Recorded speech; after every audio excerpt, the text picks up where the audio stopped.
Hello everyone, this is Christine and welcome back to my channel.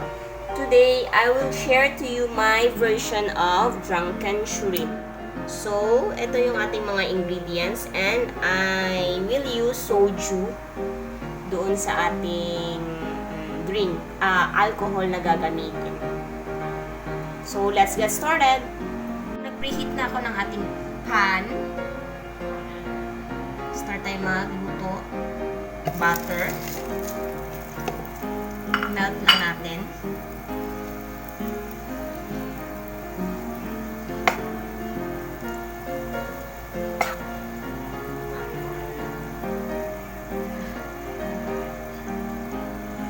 Then, saute lang natin yung ating garlic.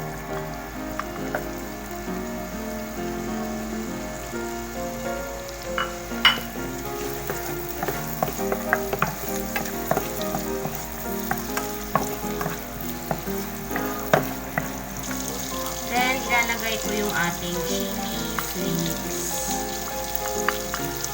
If gusto nyo sobrang hang, pwedeng dagdagan.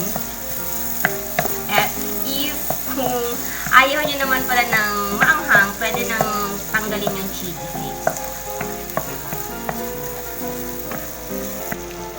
Then, ilalagay na natin yung ating shrimp.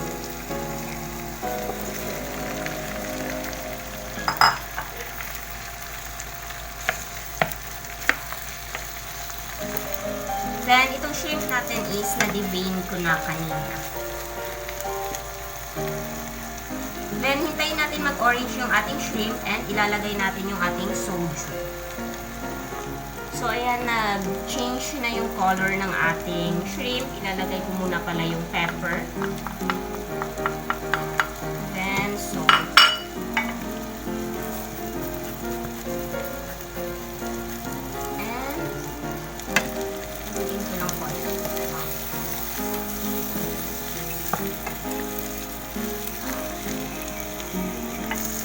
Then, ilalagay ko yung ating soju.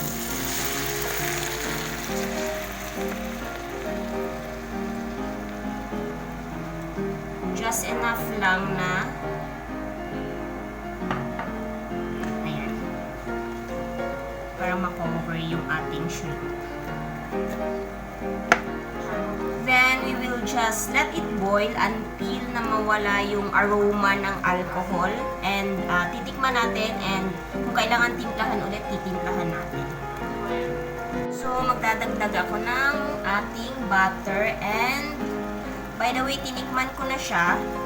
And, okay na ang lasa para sa akin. Naglagay ako ng konting seasoning. But, if you don't like seasoning or any tawag nito, yung shrimp cubes, pwedeng salt na lang ilagay ninyo. Ang aroma niya is amoy siya soju, amoy alcohol, but the taste is hindi. Maanghang siya and parang manamis-namis. Ganun yung lasa niya. So, we are done. Bali, ilalagay ko na lang tong ating spring onion.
So, here's my version of drunken shrimp using the soju. Ayan.